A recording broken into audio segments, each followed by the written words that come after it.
அரியலூர் மாவட்டம் செந்துறை பகுதியில இருக்க சிறுகடம்பூர்ன்ற கிராமத்துல 17 வயசான நந்தினின்ற பொண்ணு டிசம்பர் 29, 2016 அன்னைக்கு ராத்திரி 8 மணிக்கு அவளோட வீட்ல இருந்து காணாம போயிருக்கா. அவளோட அம்மா ராஜகிளியும் அக்கம் பக்கத்துல எல்லாம் விசாரிச்சுட்டு எல்லா இடத்துலயும் தேடி இருக்காங்க. ஆனா நந்தினி எங்க தேடியும் கிடைக்கவே இல்ல.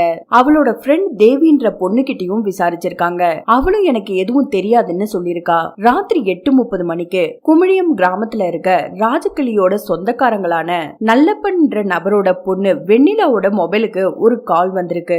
வெண்ணிலாவுக்கு வந்த போன் கால்ல நந்தினி பேசினதாவும் சொல்லப்படுது. வெண்ணிலா அந்த தகவலை ராஜகிளி கிட்டையும் தெரியப்படுத்திருக்கா. 9 மணிக்கு ராஜகிளியும் அவங்களோட பையனும் இரும்புலிக்குறிச்சி போலீஸ் ஸ்டேஷனுக்கு போயிட்டு நந்தினி காணாம போன தகவலையும் சொல்லிருக்காங்க.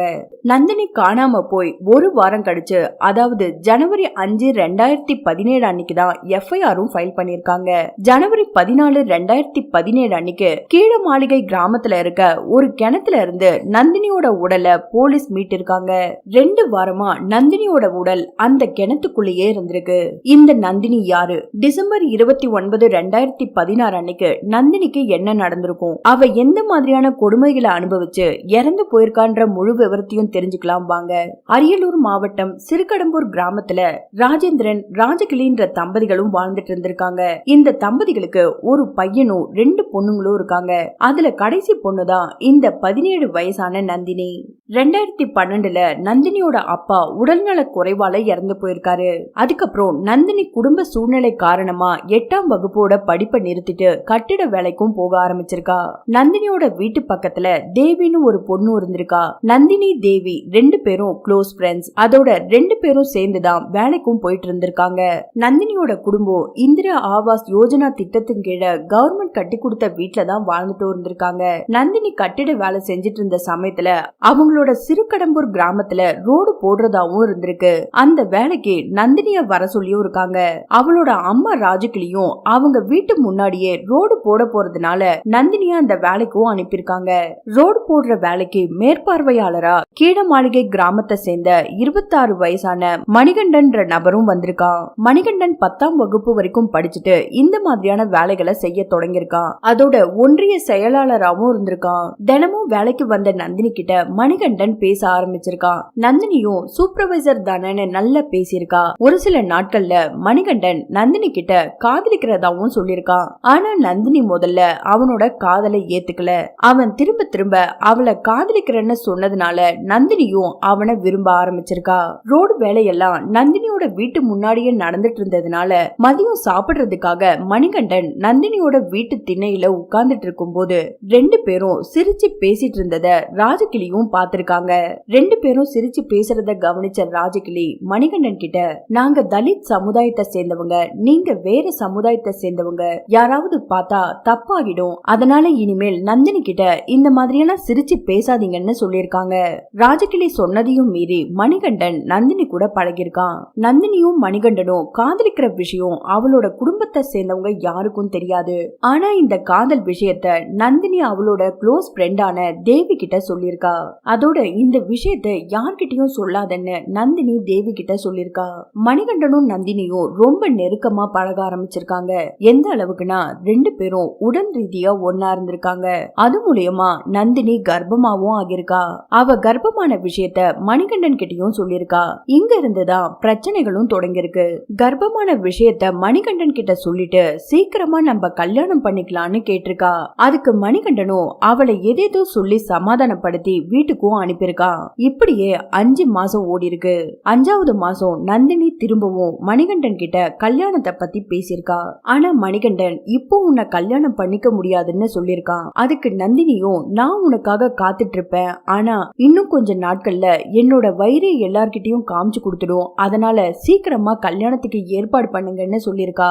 ஆனா மணிகண்டனோ திரும்ப திரும்ப என்னால உன்னை கல்யாணம் பண்ணிக்க முடியாதுன்னு சொல்லிருக்கான். அதுக்கான காரணத்தை கேட்டா, நீ தலித் சமுதாயத்தை சேர்ந்தவன், நான் வேற சமுதாயத்தை சேர்ந்தவன், அதனால என் குடும்பத்தை சேர்ந்தவங்க நம்ம கல்யாணத்தை ஏத்துக்க மாட்டாங்க, நீ வேணும்னா இந்த கருவை கலைச்சிடுன்னு சொல்லிருக்கான். மணிகண்டன் இந்த மாதிரி சொன்னதும் நந்தினி அவன் மேல கோவப்பட்டு, நீ என்னை ஏமாத்தணும்னு நினைச்சனா உன் மேல போலீஸ்ல கம்ப்ளைண்ட் பண்ணிடுவேன்னு சொன்னதும் திரும்பவும் அவகிட்ட ஏதேதோ பேசி அவளை சமாதானப்படுத்தி வீட்டுக்கும் அனுப்பி வச்சிருக்கான். வச்சிருக்கான். சரியா டிசம்பர் 29, 2016 அன்னைக்கு மணிகண்டன் நந்தினிக்கு போன் செஞ்சு, நீ கல்யாணம் பண்ணிக்கலான்னு சொன்னல, நான் சொல்ற இடத்துக்கு வா, நம்ம 2 பேரும் கல்யாணம் பண்ணிக்கலான்னு சொல்லிருக்கான். நந்தினியும் அவன் சொன்னதை நம்பி அவளோட வீட்டுல யார்கிட்டயும் சொல்லாம அவனை பாக்குறதுக்காக வீட்டுல இருந்து கிளம்பி போயிருக்கா.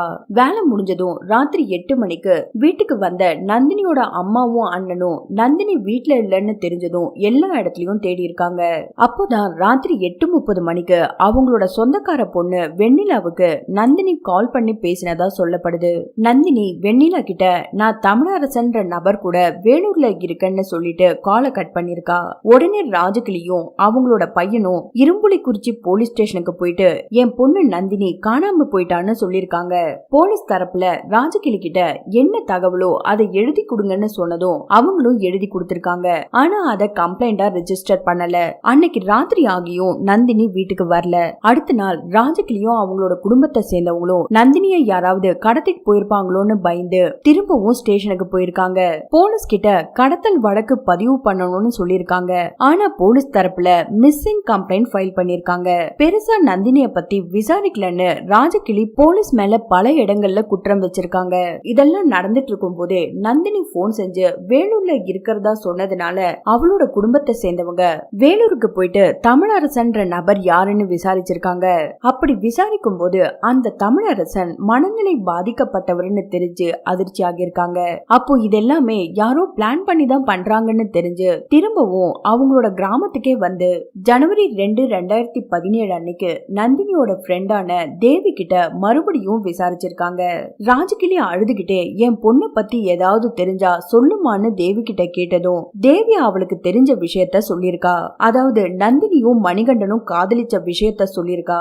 ஜனவரி 3, 2017 அன்னைக்கு திரும்பவும் தேவிய கூட்டிக்கிட்டு ஸ்டேஷனுக்கு போயிருக்காங்க.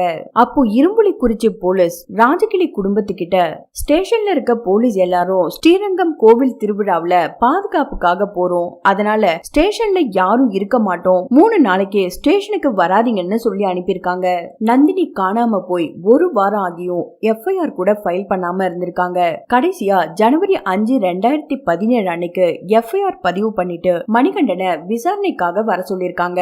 அவன் ஸ்டேஷனுக்கு வந்த சில மணி நேரத்திலேயே அவனோட கிராமத்தை சேர்ந்த 2 பேர் தானாவே ஸ்டேஷனுக்கு வந்து கையெழுத்து போட்டு அவனை கூட்டிட்டு போயிருக்காங்க. அடுத்த நாளே மணிகண்டன் தலைமறைவாகியிருக்கான். ஜனவரி 12, 2017 அன்னைக்கு இரும்புலிக்குறிச்சியில இருந்து 16 கிலோமீட்டர் தொலைவுல இருக்க கூவாகம் போலீஸ் ஸ்டேஷனுக்கு தங்கம் என்ற தனியார் மருத்துவமனையில இருந்து போலீஸுக்கு ஒரு தகவலும் கிடைச்சிருக்கு. கொடுங்கூர் கிராமத்துல இருக்க முந்திரி காட்டுல மணிகண்டன் நபர் விஷம் குடிச்சிட்டு மருத்துவமனையில சேர்ந்திருக்கான்னு கூவாகம் போலீஸுக்கு தகவல் வந்ததும் விசாரிக்கிறதுக்காக மருத்துவமனைக்கும் போயிருக்காங்க. அப்போ மணிகண்டன் போலீஸ் கிட்ட, நந்தினியோட வழக்குல போலீஸ் என் மேல சந்தேகப்பட்டு விசாரிச்சுக்கிட்டே இருக்கிறதுனால பயந்துதான் இந்த முடிவை எடுத்தேன்னு சொல்லிருக்கான்.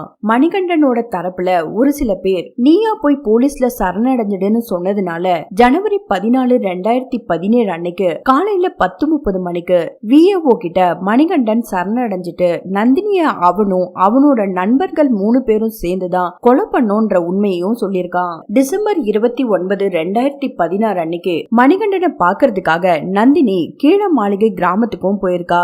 அங்க மணிகண்டன் மட்டும் இல்ல, அவன் கூட அவனோட 3 ஃப்ரெண்ட்ஸ் திருமுருகன், மணிவண்ணன், வெற்றி செல்வன், இவங்க எல்லாரும் இருந்திருக்காங்க. இவங்க 4 பேரும் சேர்ந்து நந்தினி கிட்ட தப்பா நடந்துகிட்டது மட்டும் இல்லாம அவங்க வாங்கிட்டு வந்த புது பிளேடை எடுத்து நந்தினியோட பிறப்புறுப்ப அறுத்து 5 மாச கருவை வெளியே எடுத்து எரிச்சிருக்காங்க. அதிக அளவுல ரத்த போக்கு ஏற்பட்டதுனால நந்தினி அதே இடத்துல இறந்து போயிருக்கா. அதுக்கப்புறம் அவளோட 2 கைகளையும் பின்பக்கமா கட்டிட்டு அது கூடவே பெரிய கல்ல அவளோட உடல் கூட சேர்த்து கட்டிட்டு பக்கத்துல இருந்த பயன்பாட்டுல இல்லாத கிணத்துல தூக்கி வீசிருக்காங்க. யாருக்கும் சந்தேகம் வரக்கூடாதுன்னு ஒரு நாயை சாகடிச்சு அதையும் அந்த கிணத்துக்குள்ள வீசிட்டு ஒன்னும் தெரியாத மாதிரி 4 பேரும் 2 வாரமா நாடகம் ஆடிட்டு இருந்திருக்காங்க.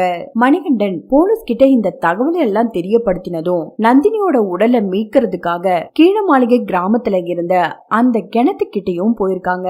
நந்தினியோட உடலை கிணத்துல இருந்து மீட்டு எடுக்கும் போது அவளோட உடல்ல எந்த ஒரு ஆடைகளும் இல்லாததுனால அங்க இருந்த அதிகாரிங்க அவளோட உடல் மேல வெள்ளை வேட்டிய போட்டு போத்திருக்காங்க. அதோட அவளோட 2 கைகளும் கட்டி இருந்ததுனால கைகள் 2மே அழுகி இருந்திருக்கு. இந்த கேஸ்க்கு சம்பந்தப்பட்ட போட்டோஸ் அண்ட் வீடியோஸ் எல்லாமே டெலிகிராம் குரூப்ல கொடுக்கறேன், பார்க்கணும்னு நினைக்கிறவங்க மறக்காம போய் பாருங்க. டெலிகிராமோட லிங்க் கீழே டிஸ்கிரிப்ஷன்லயும் கமெண்ட் செக்ஷன்லயும் பின் பண்ணிருக்கேன். நந்தினியோட உடல் கிடைச்ச விஷயத்த போலீஸ் ராஜகிளிக்கு தெரியப்படுத்திருக்காங்க. சம்பவ இடத்துக்கு வந்ததும் தன்னோட பொண்ண அந்த கோலத்துல பார்த்து ராஜகிளி அங்கேயே மயங்கிருக்காங்க. அதுக்கப்புறம் நந்தினியோட உடலை பிரேத பரிசோதனைக்காக அரியலூர் அரசு மருத்துவமனைக்கும் அனுப்பியிருக்காங்க. அட்டாப்சி ரிப்போர்ட்ல நந்தினிய பல பேர் சேர்ந்து பலாத்காரம் செஞ்சிருக்காங்கன்னு, கொலை செஞ்சு 2 வாரம் ஆகியிருக்குன்னு சொல்லிருக்காங்க. ஆனா அந்த அட்டாப்சி ரிப்போர்ட்ல நந்தினியோட வயிற்றுல இருந்த கருவை பத்தி எந்த ஒரு தகவலும் இல்லாததுனாலையும் ஏன் டிஎன்ஏ டெஸ்ட் எடுக்கலன்னு போலீஸ் கிட்ட ராஜகிளி கேட்டிருக்காங்க. குழந்தையோட வளர்ச்சி சரியா இருந்திருக்காதுன்னு, அதோட மணிகண்டனும் அவனோட கூட்டாளிகளும் அந்த கருவை சிதைச்சதுனால எதுவுமே சரியா தெரிய வந்திருக்காதுன்னு சொன்னதாவும் ராஜகிளி பல மீடியாக்கள்ல சொல்லிருக்காங்க. அது மட்டும் இல்லாம ராஜகிளி இன்னொரு குற்றச்சாட்டியும் வச்சிருக்காங்க. மணிகண்டன் நந்தினிய கூட்டிட்டு போனதுக்கு அப்புறம் 1 வாரம் அவ உயிரோட தான் இருந்திருக்கிறதாவும், ஏன்னா டிசம்பர் 30, 2016 அன்னைக்கும் ஜனவரி 3, 2017 அன்னைக்கும் ஒரு சில பேர் மணிகண்டன் கூட நந்தினிய பார்த்ததா ராஜகிளி கிட்ட சொல்லிருக்காங்க. அதனால 1 வாரத்துக்கு அப்புறம் தான் என் பொண்ணு நந்தினி இறந்து போயிருக்கா, போலீஸ் முதல்லயே சரியா விசாரிச்சிருந்தா நந்தினி உயிரோட இருந்திருப்பா, ஆனா போலீஸ் ஜனவரி 5ஆம் தேதி தான் எஃப்ஐஆர் ஃபைல் பண்ணாங்க, எங்களுக்கு எந்த விதத்திலையும் அவங்களோட சைட்ல இருந்து உதவி கிடைக்கலன்னு மணிகண்டன் கட்சியை சேர்ந்தவன்றதுனால அவனை தப்பிக்க வைக்கிறதுலயே குறியா இருந்தாங்கன்னு சொல்லிருக்காங்க. அதோட நந்தினியோட பிரேத பரிசோதனை அறிக்கையிலையும் எங்களுக்கு சந்தேகம் இருக்குன்னு ராஜகிளி சொல்லிருக்காங்க. ஏப்ரல் 2017 சென்னை உயர்நீதிமன்றத்துல நந்தினியோட வழக்க சிபிசிஐடி விசாரிக்கணும்னு பெட்டிஷன் ஃபைல் பண்ணிருக்காங்க. ஏப்ரல் 2019 உயர்நீதிமன்றம் சிபிசிஐடி இந்த வழக்க விசாரிக்க கூடாதுன்னு உத்தரவு போட்டிருக்காங்க. நந்தினியோட கொடூரமான கொலை வழக்குல இதுவரைக்கும் 4 குற்றவாளிகளுக்கும் சரியான தண்டனை கிடைக்காம இந்த வழக்கு தொடர்ந்துகிட்டே தான் இருக்கு. நீங்க இந்த கேஸ பத்தி என்ன நினைக்கிறீங்கன்னு மறக்காம கமெண்ட் பண்ணுங்க. மறுபடியும் வேற ஒரு கேஸ்ல உங்களை சந்திக்கிறேன். நான் போடுற வீடியோஸ் உங்களுக்கு பிடிச்சிருந்தா மறக்காம சப்ஸ்கிரைப் பண்ணிக்கோங்க. தேங்க்ஸ் ஃபார் வாட்சிங்.